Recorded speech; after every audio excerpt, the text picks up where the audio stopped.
Hello student, Jai Swaminarayan. We continue with the fundamentals of remote sensing, lecture number 5. Our today's topic is energy interaction with the earth surface features. Okay. The spectral refraction of the different objects is different and is unique in way of percentage of the energy reflected and pattern of the reflectance. कोई भी object होता है उसका reflection जो भी energy reflect करता है वो डिफरेंट प्रपोर्शन में करता है. Okay, then hence spectral reflectance is known as signature. Following is the spectral response of the main features of the earth, vegetation, soil, water, snow and clouds. Okay. First one is vegetation. There is a maximum reflectance of 0.54 micrometer. Healthy vegetation has more absorption of blue and red energy and high reflectance of the green energy. Green color of the vegetation is due to the xanthophyll in leaves. In healthy vegetation, there will be more reflectance of the green energy. In unhealthy vegetation leaves, there is a decrease in chlorophyll absorption and red reflectance is increased.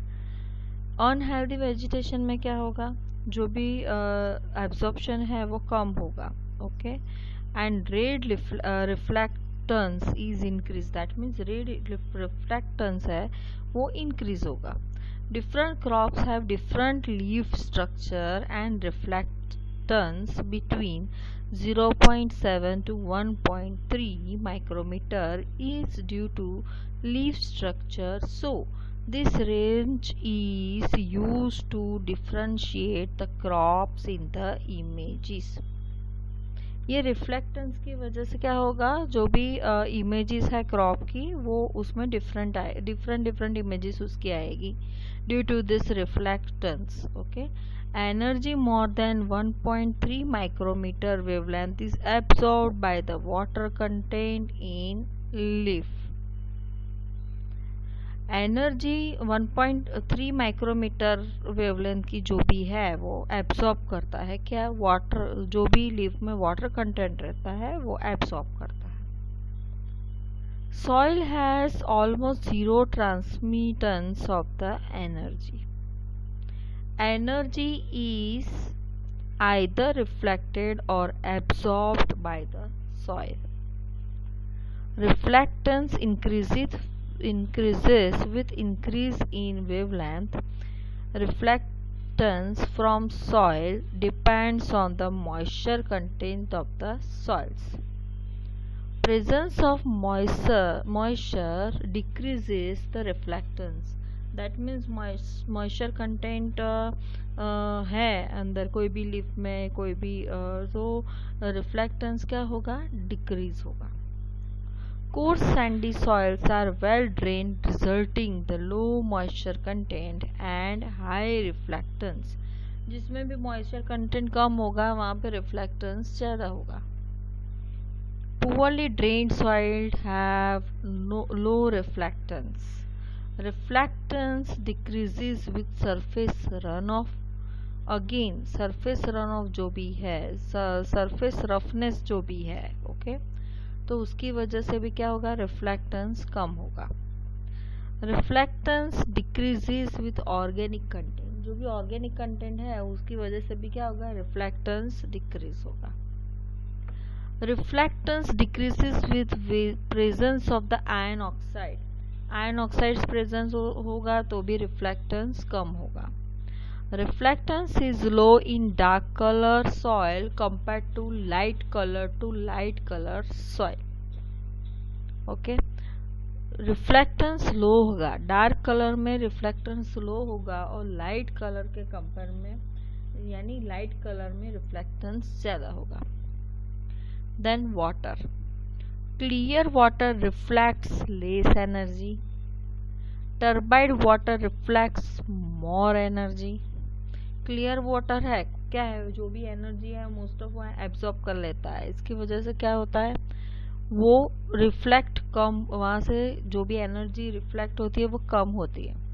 जबकि टर्बाइड water है okay, तो वो क्या करेगा, मोर energy reflect करेगा, because उसमें impurities वगैरह ज़्यादा होगी, इसके लिए वो क्या करेगा जो भी एनर्जी है वो ज़्यादा रिफ्लेक्ट करेगा। Shallow water reflects more energy to deep water. Shallow water more energy reflect करता है compared to deep water, as energy transmitted is reflected back by bottom floor of the water body। जो भी energy transmit होती है वो again reflect होती है, कहाँ से होती है, तो बॉटम ऑफ वाटर बॉडी का जो भी बॉटम होता है, फॉर एग्जांपल हम ले ले टैंक ले ले, वाटर टैंक ले ले, या कोई भी नेचुरल सरफेस है और फॉर एग्जांपल तालाब है, तो उसकी bottom surface, bottom floor of the water body, bottom floor of the water body, ये बॉटम सरफेस है, उस पे से जो भी एनर्जी है वो वापस ट्रांसमिट होके वहाँ से रिफ्लेक्ट होगी, उसके लिए एनर्जी ज़्यादा रिफ्लेक्ट होगी। Water absorbed all the energy in near infrared wavelength region and appears dark black in images. Snow and cloud. Water absorbs all the energies in near infrared wavelength region. क्या करता है, wave water absorb करता है, जो भी infrared wavelength reason में जो भी एनर्जी है उसके नज़दीक में, तो वो सब एनर्जी वो एब्जॉर्ब करता है and appear dark black in the images. Snow and cloud. Snow has very high reflectance in the visible and near infrared wavelength region of the electromagnetic spectrum. Snow has very high reflectance in the visible and near infrared wavelength region of the electromagnetic spectrum. In wavelength range from 0.3 micrometer to 3 micrometer, clouds and snow have same reflectance value, hence it is difficult to differentiate clouds and snow in 0.3 to 3 micrometer region. To differently identify the clouds and snow images produced by the sensors in the 1.6 to 2.2 micrometer region, middle infrared wavelength of the electromagnetic spectrum are used. तो इसमें क्या बोला है कि भाई जो भी different objects है ओके, डिफरेंट मैटर है और सरफेसेस पे जो भी ऑब्जेक्ट्स वगैरह है, तो उस पर से जो भी एनर्जी रिफ्लेक्ट होता है उसकी वजह से इमेज क्रिएट होता है, बराबर। तो इसमें बोल रहे हैं कि कौन सी एनर्जी, ये टॉपिक में ऐसा एक्सप्लेन कर रहे हैं कि कौन सी एनर्जी कोई भी ऑब्जेक्ट कितना रिफ्लेक्ट करता है ओके, और ट्रांसमिट करके वापस रिफ्लेक्ट, कौन सा ऑब्जेक्ट वापस ट्रांसमिट करके वो वापस उसको रिफ्लेक्ट करता है, किसमें रिफ्लेक्टेंस ज़्यादा होता है, दैट मीन्स जो भी एनर्जी वो रिफ्लेक्ट होती है दैट इज़ कॉल्ड रिफ्लेक्टेंस, किसमें रिफ्लेक्टेंस ज़्यादा है, किस ऑब्जेक्ट में रिफ्लेक्टेंस कम होता है, तो इसका डिस्कशन इसमें है ओके। यहाँ पे एक ग्राफ दिया है तो आप देख सकते हो कि यहाँ पे ये जो है ड्राई सॉइल है 5%, यहाँ पे रिफ्लेक्टेंस दिया है और वाई एक्सिस पर रिफ्लेक्टेंस दिया है और एक्स एक्सिस पर वेवलेंथ दिया है। तो वेजिटेशन में आप देख सकते हो ग्रीन कलर है, वहाँ पे क्या है, रिफ्लेक्टेंस कम है, फिर यहाँ से यहाँ तक सॉरी ब्लू कलर है वहाँ पे, देन ग्रीन में थोड़ा बढ़ रहा है, फिर रेड में वापस कम हो जाता है, फिर अगेन नियर इंफ्रारेड रीजन में रिफ्लेक्टेंस ज़्यादा है, देन अगेन क्या है शॉर्ट वेव इंफ्रारेड में रिफ्लेक्टेंस कम हो जाता है, वेवलेंथ बढ़ती है पर रिफ्लेक्टेंस कम होता है। उसी तरह से टर्बाइड रिवर वाटर है फॉर एग्जांपल, तो यहाँ पे आप देखो वेवलेंथ बढ़ती जा रही है। रिफ्लेक्टेंस ये पोर्शन में blue, green, red, then near infrared, वो आपको ग्राफ दिखाया है कि कौन से पोर्शन में वेवलेंथ में रिफ्लेक्टेंस ज़्यादा और कम होता है for vegetation, dry soil, turbid river water, clear water etcetera. Okay,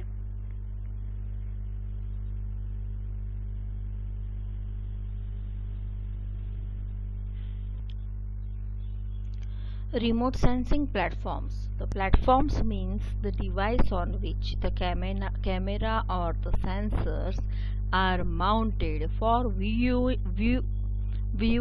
the earth to get the images or photographs. Platform यानी क्या, हम जहाँ पे भी कैमरा और सेंसर्स रखते हैं वहाँ से हम फोटोग्राफ्स और इमेजेस खींच सकते हैं, that is called platform. For mapping Earth surface features and the resources, satellites are used. For mapping Earth surface features जो भी है वो and जो भी resources है वो, the satellite use होता है। Sensors of different capacities and combination on types of application. Sensors of different capacity and combination on type of application. Okay. Satellite classification based on the orbital plane. So satellite remote in circle, satellite rotate in circle around the earth. Satellite क्या होता है, अर्थ के around rotate होता है circle में। Okay, the circle is known as orbit. जो भी circle है, ओके, जिस पे भी सैटेलाइट सर्कल में रोटेट होता है, दैट इज कॉल्ड ऑर्बिट। जो भी सर्कल है उसको क्या बोलते हैं, orbit. The centre of the orbit and the centre of the earth is same. Orbit का और सेंटर ऑफ अर्थ का जो भी है, ओके, ऑर्बिट का सेंटर और अर्थ का सेंटर वो सेम है। Inclination of the orbital plane with the equatorial plane defines the types of satellite. Inclination of the orbital plane with the equatorial plane defines the types of the satellites and area of the applications. Name of the platforms. तो क्या क्या use कर सकते हैं platform में, balloons, aeroplanes, helicopters. Characteristics of the platform: move in atmosphere, altitude is low, perspective photo with large error, we get images only once, uneconomical, that means हम balloon, aeroplane और helicopter को कहाँ पे हम मूव कर सकते हैं, एटमॉस्फेयर में। Altitude is low, that means what, और prospective photo with large error, जो भी हम फोटोग्राफ लेते हैं वो उसमें एरर ज़्यादा होती है। We get the images only once, एक बार ही हम इमेज ले सकते हैं। देन ऑन इकोनॉमिकल, इकोनॉमिकल नहीं है, बहुत खर्च होता है। और altitude that means height, that means बहुत लो हाइट पे हम फोटोग्राफ खींच सकते हैं और इमेजेस ले सकते हैं। Then next one is satellite, then spacecrafts, probes, rovers, then launch vehicles वगैरह जो भी है, तो move in space of zero gravity. Okay, जहाँ पे भी ग्रेविटी नहीं है, जीरो ग्रेविटी है, वहाँ पे वो मूव हो सकता है। Altitude in high, that means height ज़्यादा होती है, उसमें बहुत हाइट पे से हम फोटोग्राफ खींच सकते हैं। Then orthographic images less error, orthographic images होती है उसकी वजह से लेस एरर आती है। Then repetitive supply of images, that means बार बार हम वो इमेजेस खींच सकते हैं, रिपीटेटिव वर्क कर सकते हैं। Okay, then initial cost is more, but looking to the volume of the images it is economical. Initial cost ज़्यादा होता है पर जो भी हम वॉल्यूम ऑफ इमेजेस देखते हैं तो उसमें इमेजेस ज़्यादा ले सकते हैं, उसके हिसाब से वो इकोनॉमिकल है।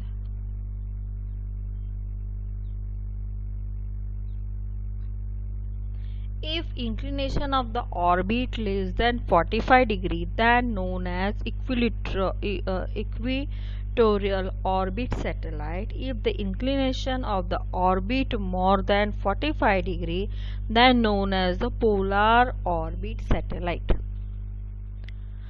Satellite can be classified based on the rate of the rotation.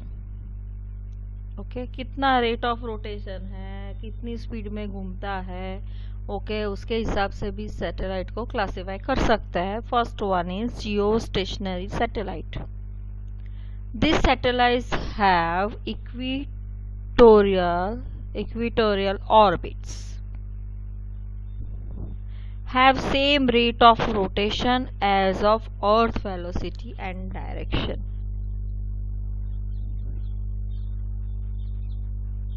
It will view same area of earth all the time.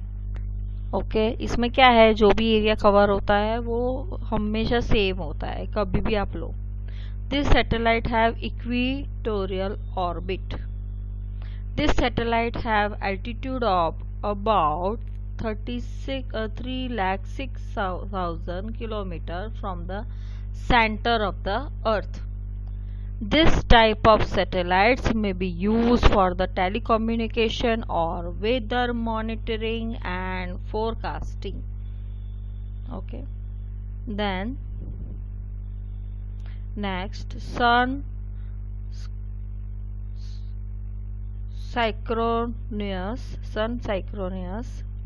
These satellites have polar orbits.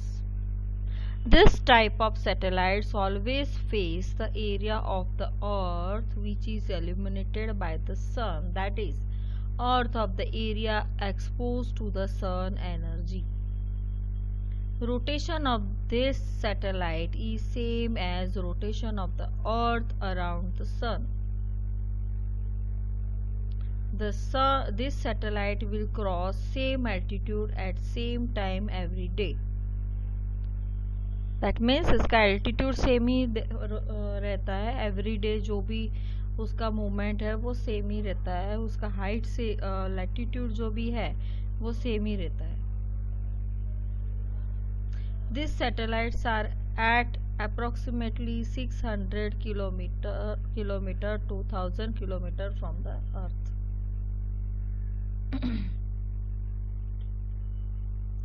This one is called the polar orbits. This one is called the polar orbits, or this one is called the equatorial orbits. Okay. यहाँ से ये distance कितना है, 36,000 है। Okay तो यहाँ पे जो भी सैटेलाइट है उसको, ये सब सैटेलाइट्स है, यहाँ पे दिया है नाम Meteosat Europe, then INSAT India, GMS Japan, okay then orbit of geostationary satellite, this one is called orbital satellite, then goes east United States etcetera. और यहाँ पे जो है that is called polar orbits, उसमें क्या है, IRS इंडिया सैटेलाइट है, और दूसरा कौन सा है, NOAA-10 यूनाइटेड स्टेट्स।